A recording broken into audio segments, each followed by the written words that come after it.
Sir कुछ मिला है? आरके विप्स इंडस्ट्रीज के अकाउंट से करोड़ों रुपए ट्रांसफर हुए हैं। इसके अकाउंट में ट्रांसफर हुआ है? एक मिनट देखता हूँ सर। ये रितेश या नील का अकाउंट ही होगा? नहीं सर, ये प्राइवेट अकाउंट है, रेचल के नाम पे। कौन से पैसे? आप लोग क्या बोल रहे हैं? मुझे कुछ नहीं पता। कौन से पैसे? वही पैसे जो आरके विप्स के अकाउंट से तुम्हारे पर्सनल अकाउंट में ट्रांसफर हुए हैं। अब कुछ याद आया? वो तो मेरी सैलरी है, मैं वहां पर काम करती थी। Salary 11 crore salary? हाँ, वो भी सिर्फ 2 हफ्तों का।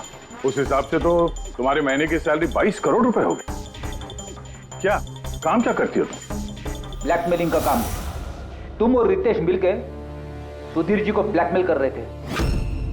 देखो रेचल, हम अच्छी तरीके से जानते हैं कि तुमने आरके विप्स में एक दिन भी काम नहीं किया है।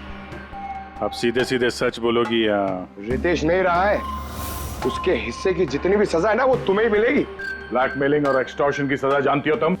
मैंने किसी को ब्लैकमेल नहीं किया है। तो क्या सुधीर जी ने तुम्हें 11 करोड़ ऐसे ही खैरात में दिए? सुधीर अंकल ने वो पैसे ट्रांसफर नहीं किए थे।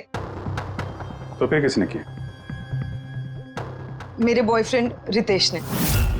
उसने कहा कि कुछ दिनों के लिए वो अपनी कंपनी के पैसे कहीं और रखना चाहता है। कहीं और? क्यों? पता नहीं, और मैंने पूछा भी नहीं। तुमने रितेश से पूछा नहीं, और जब रितेश मर गया तो पुलिस को बताया नहीं? मुझे लगा रितेश तो रहा नहीं, तो पैसे मैं ही रख लेती हूँ, किसी को क्या पता चलेगा।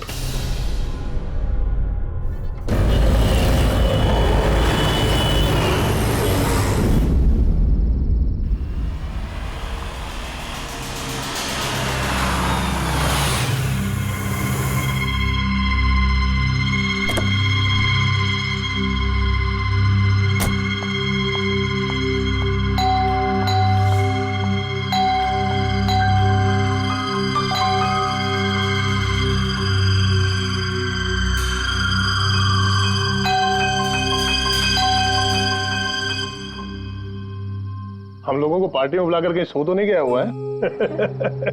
सर अपनी खुद की बर्थडे पार्टी में कैसे सो सकते हैं? अरे कोई भरोसा नहीं है, 60 साल का हो गया वो। सुधीर बाहर आ भाई। हेलो, पार्टी आज ही है कल थी? हाँ पार्टी आज ही है, हम श्योर। मैं फोन करता हूँ एक बार।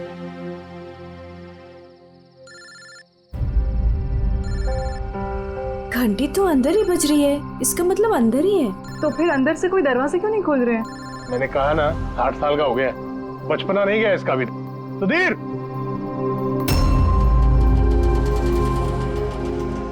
उधर खिड़की की तरफ जाकर देखेंगे। हाँ हाँ सर, चलते हैं।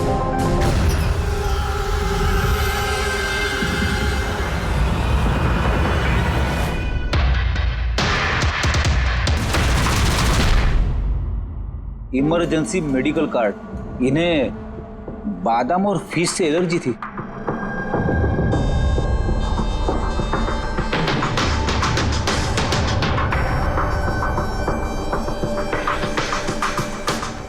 सर केक भी पूरा खाया नहीं है, ये देखिए।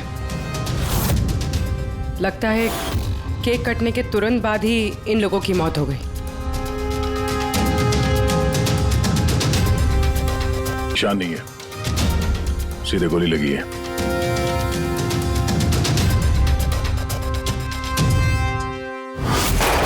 यहीं से गोली मारी होगी।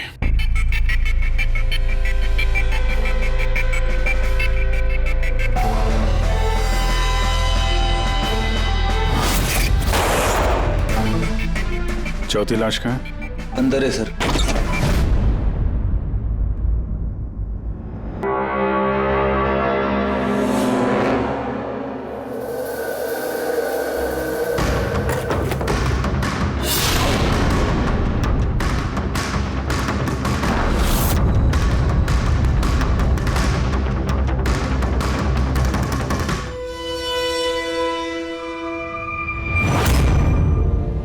Gun case?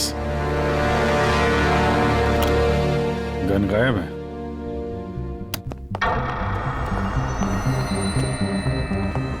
वैसे सर, इस हादसे को कितना टाइम हुआ होगा? इन चारों की मौत कल दोपहर में 2 बजे से 4 बजे के बीच में हुई। कौन लोग है ये, कुछ पता चला?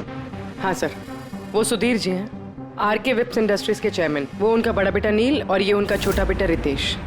और अंदर जो है वो सुधीर जी की वाइफ है माया। सर, नील और रितेश दोनों आरके विप्स कंपनी के बोर्ड मेंबर थे, लेकिन कंपनी की हालत बहुत खराब थी, बंद होने पे आ गई थी। महीनों से बिल नहीं भरे और मार्केट का कर्जा नहीं चुकाया, बहुत सारे प्रॉब्लम थे। तो फिर यहाँ सेलिब्रेशन किस बात का हो रहा था? सर, सुधीर जी का 60th बर्थडे था। बर्थडे सेलिब्रेट कर रहे थे? तो और भी लोग आए होंगे ना यहाँ पे? ऑफिस के कुछ लोग आए थे सर, और उनसे पूछताछ करके उन्हें जाने दिया।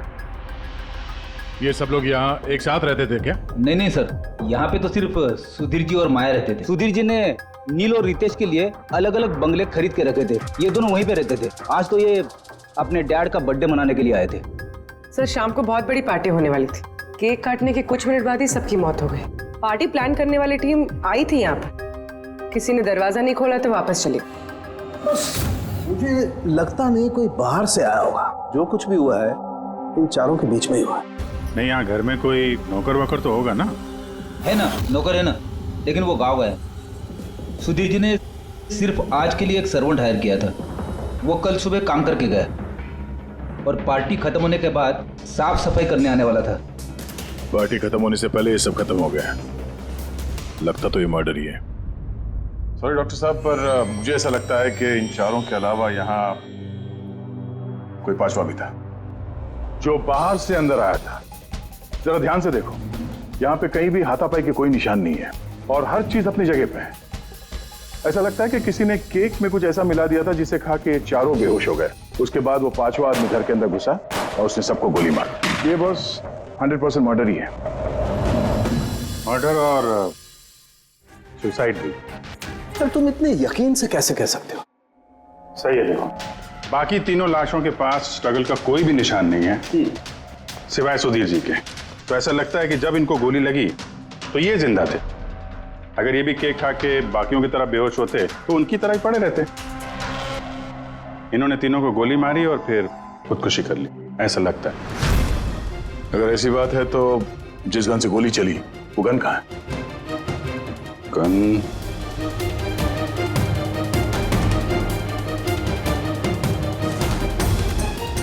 यहाँ गोली लगी है गणपति पे। सुधीर जी ने अगर गन चलाई होगी तो ऐसे गिरे और गन वाला हाथ जमीन पे टकराया और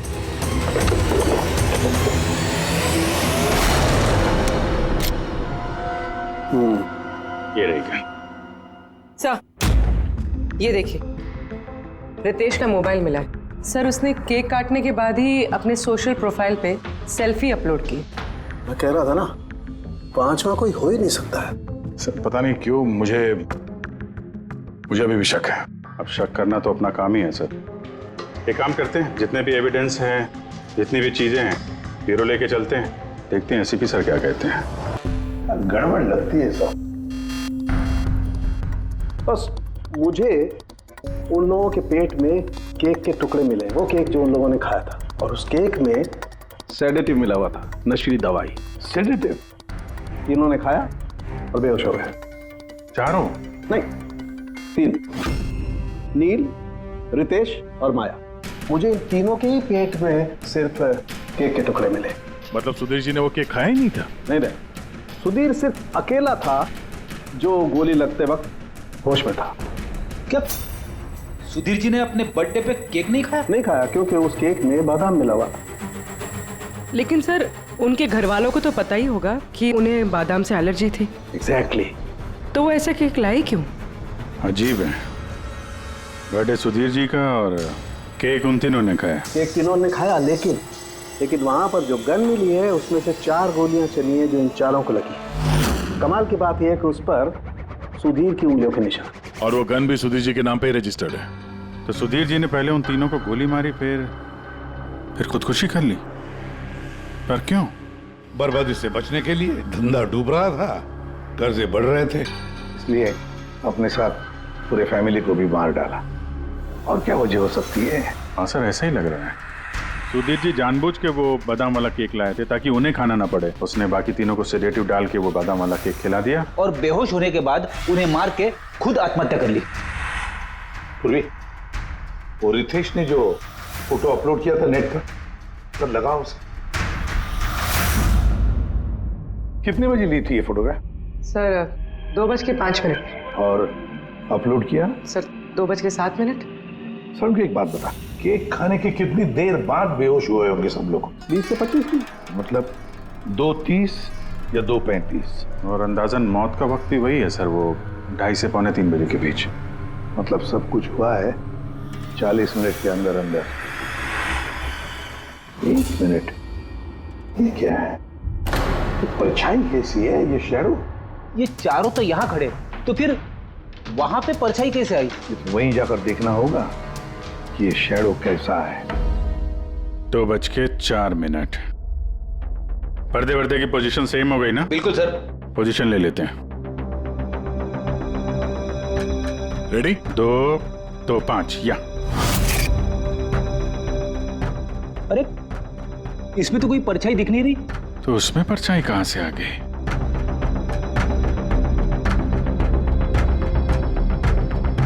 धूप इधर से आ रही। पूर्वी जरा उधर जाके खड़ी हो ना। या बस। हाँ, इसमें परछाई दिख रही है, बिल्कुल वैसी की वैसी, सेम टू सेम। वैसा ही था। यहाँ पे कोई पांचवा भी था। और वो वहीं खड़ा था जहां मैं खड़ी थी। ये वही आदमी है जिसने सुधीर जी और उनकी फैमिली को मारा है। और उसने हमें ऑलमोस्ट धोखा दे दिया कि ये मर्डर कम सुसाइड है। और उसी की परछाई ने उसे धोखा दे दिया। मगर सर इस परछाई से खूनी तक पहुंचेंगे कैसे? खूनी का मेन टारगेट था सुधीर जी, और वो उस वक्त वहीं पे खड़ा था। कोई जान पहचान वाला ही होगा। करेक्ट। सर पता लगा सुधीर जी ने पार्टी में किन किन लोगों को बुलाया था।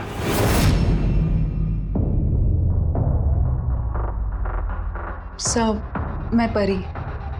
तुम सुधीर जी की एग्जीक्यूटिव असिस्टेंट थी? जी सर, मैं Janvi. Marketing head? Yes sir. जी, मेरा नाम जगन्नाथ है, मैं कंपनी का लॉयर हूँ।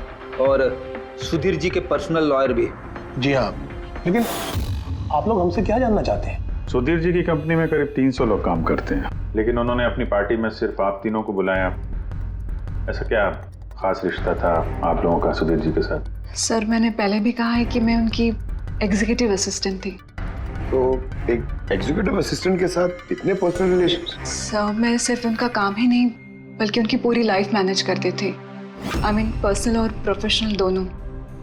और उस दिन भी मैं पार्टी मैनेज करने गई थी, सेलिब्रेट करने नहीं। और आप वकील साहब? सर सुधीर और मैं बचपन के दोस्त हैं, उसका बर्थडे और मैं ना जाऊं ये कैसे हो सकता है? और आपको क्यों इनवाइट किया था सुधीर जी ने पार्टी में? सर मुझे सुधीर सर ने नहीं, नील ने इनवाइट किया था। मैं और नील बहुत अच्छे फ्रेंड्स थे। सी, आप उनका पूरा शेड्यूल मैनेज करती थी। तो पार्टी वाले दिन कोई मिलने आने वाला था? कोई मीटिंग वगैरह रखी थी आप लोगों ने? सर उस दिन बैंक हॉलीडे था तो कुछ मीटिंग या अपॉइंटमेंट नहीं थी, और उनका बर्थडे था तो वो पूरा दिन अपनी फैमिली के साथ ही स्पेंड करना चाहते थे। कल दोपहर 2 और 3 के बीच में आप तीनों कहाँ थे? सर मैं तो अपने घर पे ही थी, वी ब्लॉग बना रही थी। V blog? Video blog. मेरा एक इंटरनेट चैनल है जिस पर मैं कुछ वीडियो बना के अपलोड करती हूँ। सर मैं घर पे सो रही थी, मेरी तबीयत ठीक नहीं थी। सर मैं अपनी फैमिली के साथ फिल्म देखने गया था। अच्छा, इधर हाल ही में सुधीर जी के बिहेवियर में कोई बदलाव देखा आप लोगों ने? हाँ सर, मैंने एक बात नोटिस की थी। सर अभी से कुछ 1 महीने पहले हम लोगों की मीटिंग चल रही थी।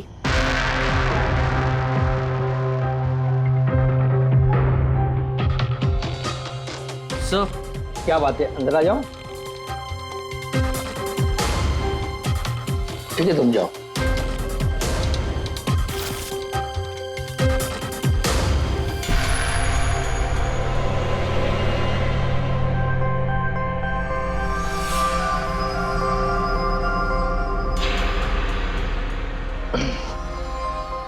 Sorry gentleman, meeting is over. बच्चों के कपड़े? Yes sir. अच्छा, और कुछ नोटिस किया आप लोगों ने? कोई अजीब बात? हाँ सर, कुछ 2 हफ्ता पहले मुझे वजीर ने बोला था कि वो अपनी वसीयत चेंज करना चाहता है। वसीयत बदलना चाहते थे, क्यों? पता नहीं सर, उनकी वसीयत में 3 लोगों के नाम थे, एक उनकी बीवी का, माया का, और 2 उनके बेटे। लेकिन वो एक चौथा नाम उसमें जुड़वाना चाहता था, ऐड करवाना चाहता था। क्या क्या नाम क्या था उस चौथे का? सर नाम तो उसने नहीं बताया। आपने वसीयत बदली थी? जी मैंने सब पेपर्स तैयार कर दिए थे, बस नाम भर के और सुधीर को साइन करने थे। फिर पता नहीं क्या हुआ, अचानक अपने बर्थडे से कुछ दिन पहले उसने मुझे कहा कि वसीयत नहीं बदलनी, वो पुरानी वाली वसीयत ही रखनी है। ठीक है, अब ये चौथा आदमी कहां से आ गया जिसका नाम सुधीर जी अपनी विल में इंक्लूड करना चाहते थे? सुधीर जी की मौत का इस चौथे से कोई कनेक्शन हो सकता है? मुझे तो यही बात समझ में नहीं आ रही है, ये बच्चों के कपड़े कोई क्यों भेजेगा किसी को? बच्चों के कपड़े अगर भेजा गया था तो फिर वो एनवेलप कहाँ है? सुधीर जी के घर को तो हमने अच्छी तरह से चेक किया था, वहां पे तो ऐसा कुछ भी नहीं मिला हमें। घर में नहीं तो ऑफिस में।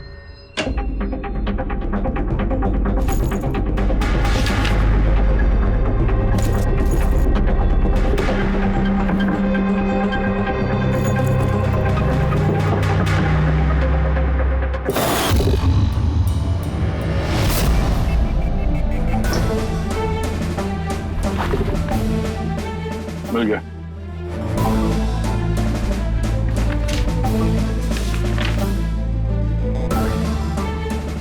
अरे इस पे तो कोई पोस्टल स्टैंप और भेजने वाले का नाम भी नहीं है, फिर ये पार्सल यहाँ तक पहुंचा कैसे?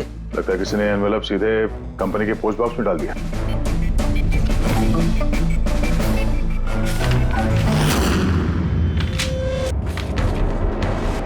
इस एनवेलप को डॉक्टर सालुंकी के पास भेज देते हैं, शायद उन्हें कुछ मिले। ठीक है, ये जानवी कह रही थी ना, ये पार्सल देख के मिस्टर सुधीर एकदम चौंक गए थे। हो सकता है कोई पुरानी याद ताजा हो गई हो, और उसके बाद उन्होंने किसी को कॉल भी किया होगा। पिछले महीने के कॉल डिटेल्स मंगवाते हैं सुधीर जी के, देखते हैं ये एनवेलप मिलने के बाद सुधीर जी ने सबसे पहले फोन किसको किया था। सुधीर का फोन आया था एक अरसे के बाद। क्या बात हुई थी आप दोनों की? गुस्से में था कि मैंने उसे वो एनवेलप क्यों भेजा, लेकिन मैंने उसे कोई एनवेलप नहीं भेजा। लेकिन कोई तो वजह होगी, सुधीर जी ने आप पे शक किया। जी हाँ, वो एनवेलप में बच्चे के कपड़े थे, उसे लगा कि वो वही कपड़े थे जो मैंने और सुधीर ने हमारे बच्चे के लिए खरीदे थे। अब हमारे बच्चे के लिए? मेरा और सुधीर का बच्चा। 30 साल पहले मैं आरके विप्स कंपनी में अकाउंट डिपार्टमेंट में काम करती थी। सुधीर के पापा उसके मालिक थे। वहाँ सुधीर और मेरे बीच में प्यार हो गया, और कुछ समझ पाती उसके पहले मुझे पता चला कि मैं सुधीर के बच्चे की माँ बनने वाली हूँ। तो आप दोनों की शादी नहीं? जी नहीं, सुधीर ने तो वादा किया था, लेकिन उसके पेरेंट्स राजी नहीं थे, क्योंकि मैं उनकी हैसियत की नहीं थी। वो तो सुधीर की शादी बहुत ही रईस खानदान में और उनके स्टेटस की लड़की से करना चाहते थे। फिर उसके पेरेंट्स ने और फैमिली ने बहुत कोशिश की उससे, मुझे, यहाँ तक कि मेरी फैमिली को समझाने की कि मैं बच्चा गिरा दूं, लेकिन मैंने भी ठान लिया था कि चाहे कुछ भी हो जाए मैं बच्चे को जन्म दूंगी। 15 मार्च 1990 को मेरा बच्चा इस दुनिया में आया,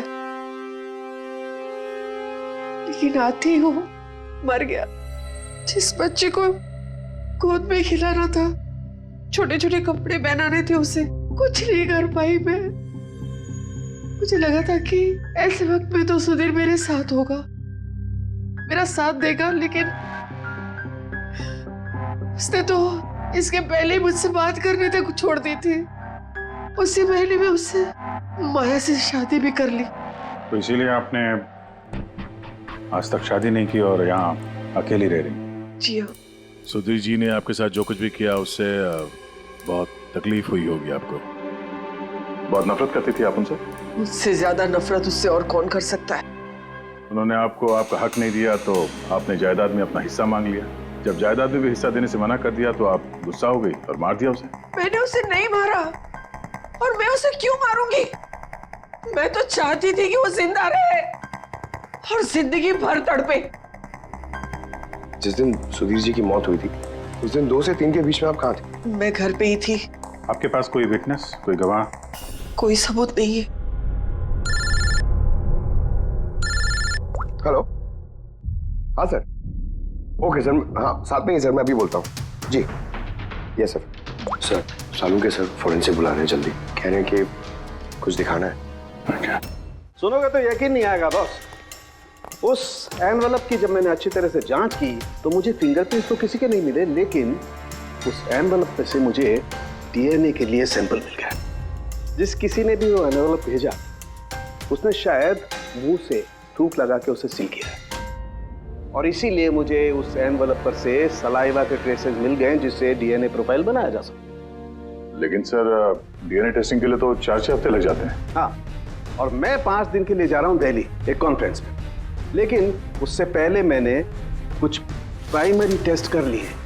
अब क्या निकला सर आपके इस टेस्ट में? इस टेस्ट से मुझे पता लगा है कि ये जिस किसी का भी डीएनए है उसका डीएनए सुधीर जी के डीएनए के साथ मैच करता है। क्या? इसका मतलब है कि इसका मतलब ये है कि जिसने भी ये एनवेलप भेजा है वो सुधीर का कोई खून का रिश्तेदार है। मतलब सुधीर का कोई अपना सुधीर को ही ब्लैकमेल कर रहा है। पर कौन हो सकता है? सर अदिति के पेट में जो बच्चा था उस वक्त वो तो मरा हुआ पैदा हुआ था। हाँ, और सर बचे सुधीर जी के बेटे रितेश और नील। कहीं उन दोनों को सुधीर जी और अदिति का राज पता तो नहीं चल गया था? क्या पता उसी के लिए ब्लैकमेल कर रहे हो उन बच्चों के कपड़े बेच के। अच्छा सर, वो जो बच्चों के कपड़े मिले थे वो वाकई पुराने हैं या फिर मैले कुचेले करके पुराने दिखाने की कोशिश की गई? मैंने उन्हें स्पेशलाइज्ड लैब में चेक करने के लिए भेज दिया, जल्दी पता लग जाएगा। वैसे पूरी सुधीर के बेटों के बारे में क्या पता चला? क्या करते थे वो? सर 1 साल पहले सुधीर जी ने अपने बेटों को अपनी ही कंपनी में बोर्ड मेंबर बनाया था और उसी के बाद से कंपनी लॉस में जाने लगी। वो दोनों कंपनी के पैसों पे खुद ही ऐश करते थे। महंगी महंगी गाड़ियाँ, बड़े बड़े शौक, सब कुछ करते थे सिवाय काम के। लेकिन सर सुधीर जी अपने बेटों से बहुत प्यार करते थे, दोनों के लिए अलग अलग बंगले। तो कहीं ऐसा तो नहीं कि उन दोनों ने ही वो एनवेलप लेटर बॉक्स में डाला? ये बात समझ में नहीं आ रही है, लेकिन ये ब्लैकमेलिंग क्यों? अरे यार पैसों के लिए, कंपनी डूब रही थी। करेक्ट। कंपनी कंगाल होने से पहले जो कुछ समेट सकते हो समेट लो। अगर ये सुधीर के दोनों बेटे अपने बाप को पैसों के लिए ब्लैकमेल कर रहे थे तो जरूर उनके बैंक अकाउंट्स में पैसे तो आए होंगे, बड़ी रकम आई होगी। एक काम करो, इन दोनों के कंपनी अकाउंट, पर्सनल अकाउंट सब चेक करो, देखो कोई बड़ी रकम आई थी क्या। सर कुछ मिला है? आरके विप्स इंडस्ट्रीज के अकाउंट से करोड़ों रुपए ट्रांसफर हुए हैं। इसके अकाउंट में ट्रांसफर हुआ है? एक मिनट देखता हूँ सर। ये रितेश या नील का अकाउंट ही होगा? नहीं सर, ये प्राइवेट अकाउंट है रेचल के नाम पे। कौन से पैसे? आप लोग क्या बोल रहे हैं? मुझे कुछ नहीं पता। कौन से पैसे? वही पैसे जो आरके विप्स के अकाउंट से तुम्हारे पर्सनल अकाउंट में ट्रांसफर हुए हैं। अब कुछ याद आया? वो तो मेरी सैलरी है, मैं वहां पर काम करती थी। Salary 11 crore salary? हाँ, वो भी सिर्फ 2 हफ्तों का। उस हिसाब से तो तुम्हारे महीने की सैलरी 22 करोड़ रुपए हो गई। क्या काम क्या करती हो तुम? ब्लैकमेलिंग का काम। तुम और रितेश मिलके सुधीर जी को ब्लैकमेल कर रहे थे। देखो रेचल, हम अच्छी तरीके से जानते हैं कि तुमने आरके विप्स में एक दिन भी काम नहीं किया है।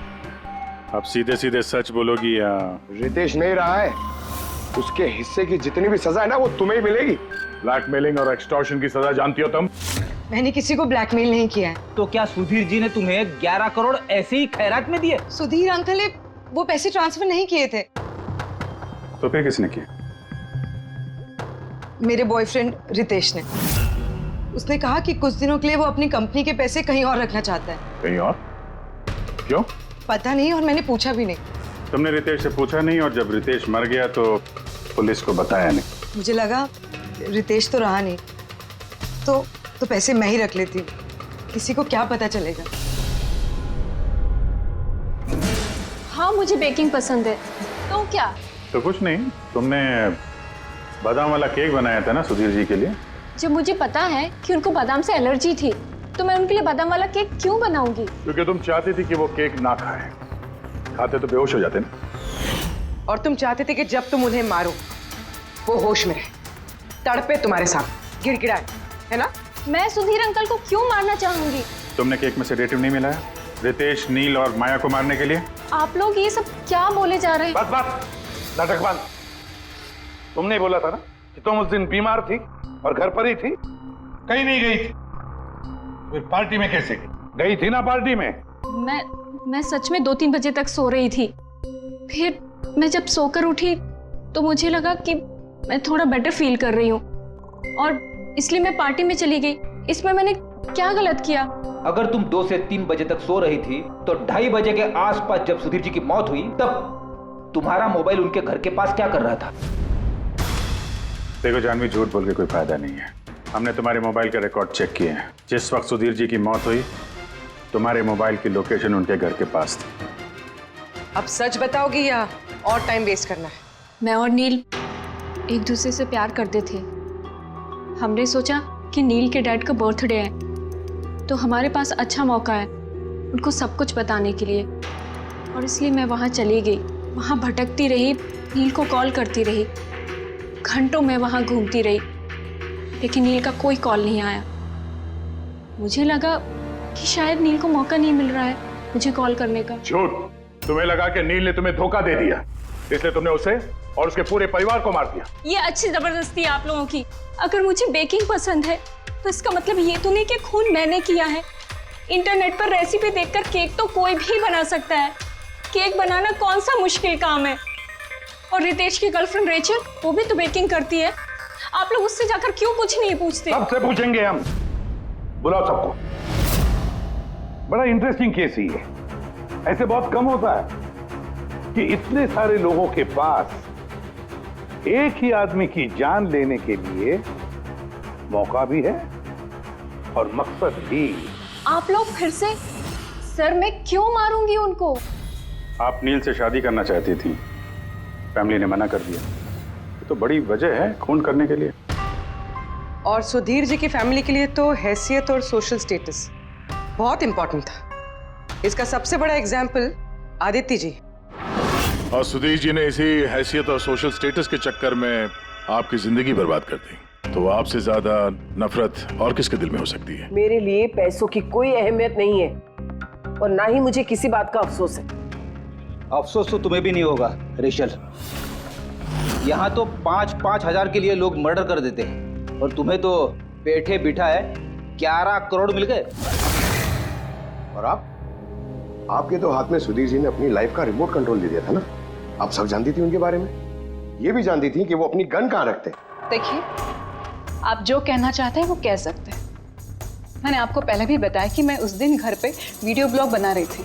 चाहे तो आप मेरा मोबाइल भी चेक कर सकते हैं। हाँ बिल्कुल, लाइए, पता तो चले वीडियो ब्लॉग कैसे बनाया जाता है।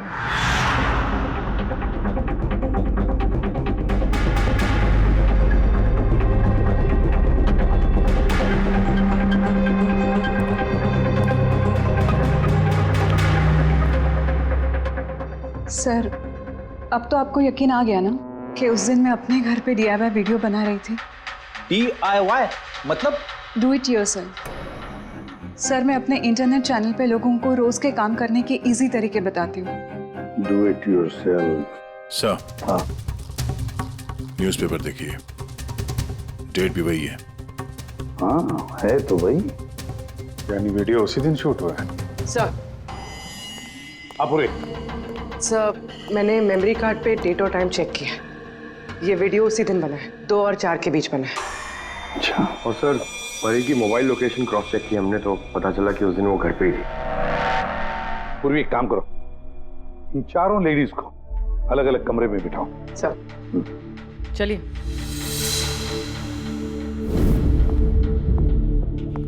सर, आप क्या सोच रहे हैं? सारे सबूत तो उसके सपोर्ट में है। मुझे तो इस केस में अंधेरा छाता हुआ नजर आ रहा है। फिर एक बात तो पक्की है ना कि जब अंधेरा होता है तब परछाई नहीं होती, लेकिन मुझे लगता है ये सारा का सारा केस परछाइयों का ही खेल है। सनडायल जानते हो ना? सनडायल सनडायल वो सूरज की रोशनी किस दिशा में होती है उसके मुताबिक टाइम बताते हैं उससे। हाँ, मतलब सनडायल एक ऐसी चीज है जिससे हमें आकाश में सूरज की जगह पता चल सकती है, जिसकी वजह से हम वक्त का अंदाजा लगा सकते हैं। अब देखो, धरती हमारी घूमते रहती है, उस हिसाब से सूरज की जगह भी बदलने लगती है, जिसकी वजह से सनडायल पर परछाई की पोजीशन भी बदलते रहती है। अब ये तो समझ में आ गया सर, मगर इसका इस केस से क्या लेना देना? लेना देना है फ्रेडी।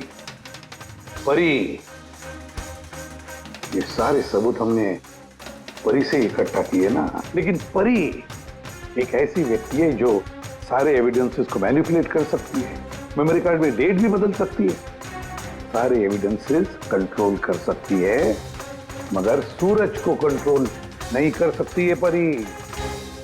भूलती है कि सूरज कभी भी गलत वक्त नहीं बताएगा। मतलब ये परी ने वीडियो में डेट और टाइम दोनों चेंज कर दिया? बदल दिया होगा भी या नहीं, लेकिन अब हम इन परछाइयों से पूछेंगे कि क्या परी झूठ बोल रही है या सच बोल रही है। करेक्ट, ये सेटिंग बिल्कुल वैसी हो गई जैसे परी की वीडियो में थी। और धूप भी लगभग वैसा ही है जैसे उस दिन था। सिर्फ परी की जगह पूर्वी खड़ी है। सर, हम लोग यहाँ पे करने क्या वाले? अगले 6 घंटे तक पूर्वी को यहीं पे इसी जगह खड़ा रहना पड़ेगा जैसे वीडियो में परी खड़ी। हमें ये देखना है कि अगर परी सही बोल रही है तो 2 से 4 बजे के बीच पूर्वी के चेहरे पे ठीक उसी जगह से धूप आएगी जैसे परी के चेहरे पे थी। और अगर सर मेरी परछाई परी की परछाई से मैच नहीं हुई तो देखते हैं। कैमरा ऑन करो।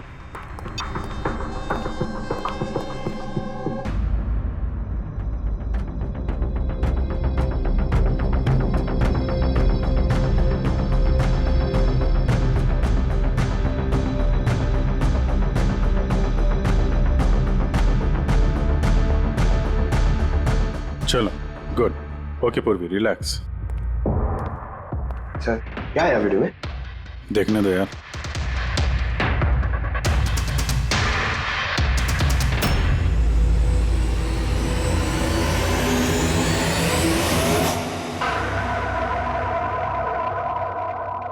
सुबह 11 बजे से 1 बजे के बीच तुमने वो वीडियो रिकॉर्ड किया था, और फिर तुमने बड़ी चालाकी से वीडियो ब्लॉग का डेट और टाइम दोनों चेंज कर दिया। मेमोरी कार्ड में डेट और टाइम बदल दिया। आपने मोबाइल फोन को घर पे छोड़ दिया ताकि हमें लोकेशन वहां का मिले। तुम्हें क्या लगा ये सब करने से हम लोग बेवकूफ बन जाएंगे? हा? ना तुम हमें बेवकूफ बना सकी, ना आसमान में निकले सूरज को। तुम्हारे वीडियो में धूप का डायरेक्शन देखकर साफ पता चल रहा है कि वो वीडियो 11 और 1 के बीच शूट हुआ है। अच्छी कोशिश की थी तुमने, लेकिन रिसर्च में कच्ची रह गई तुम। परी, तुम्हारे बारे में हमने सब कुछ जान लिया है। परी, हमें ज्यादा से ज्यादा 4 हफ्ते लगेंगे तुम्हारा डीएनए टेस्ट करके ये प्रूव करने में कि तुम सुधीर जी की बेटी हो, लेकिन उससे सच बदल नहीं जाएगा।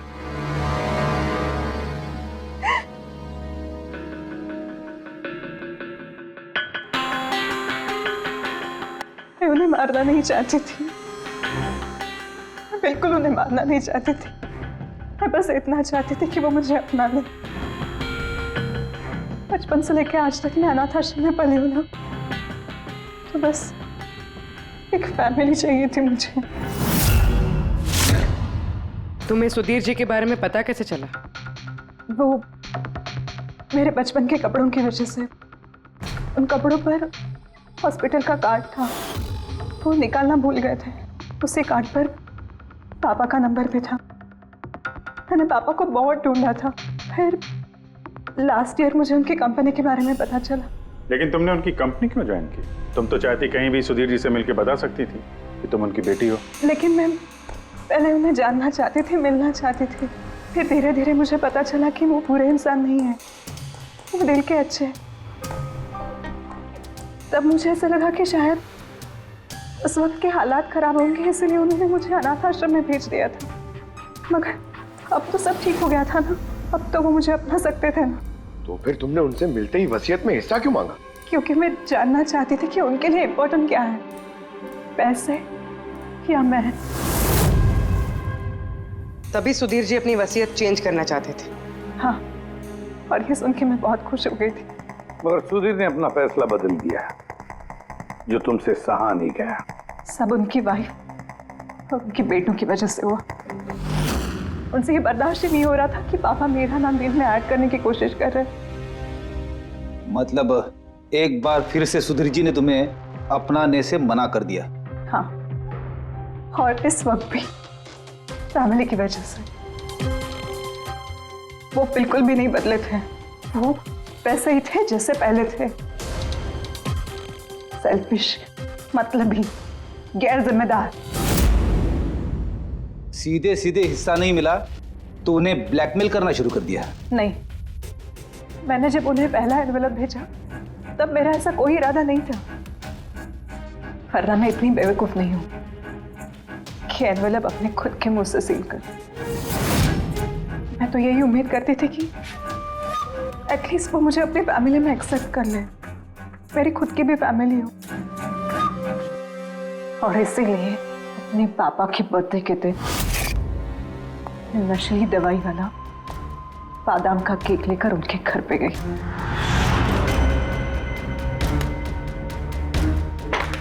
Happy birthday to you.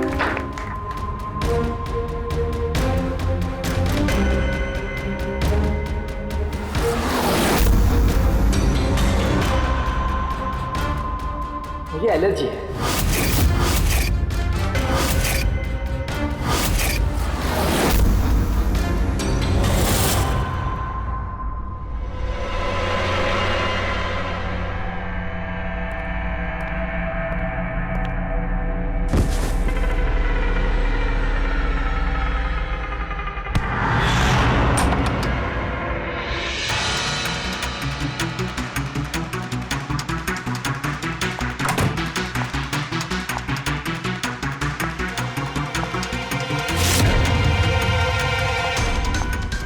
बेटा,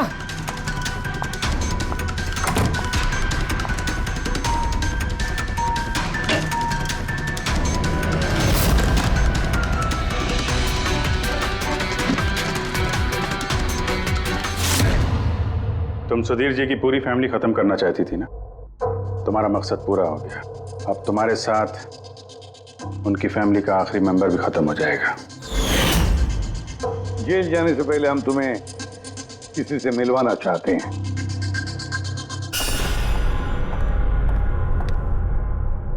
ये आदिति जी, तुम्हारी माँ। हाँ, आपसे झूठ कहा गया था कि आपका बच्चा मरा हुआ पैदा हुआ है।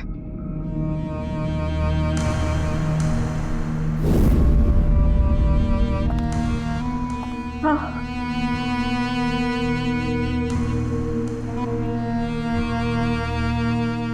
परी ने सुधीर और उसके परिवार को खत्म कर दिया। हमें अफसोस है कि आप दोनों फिर से हमेशा के लिए अलग हो जाओगी।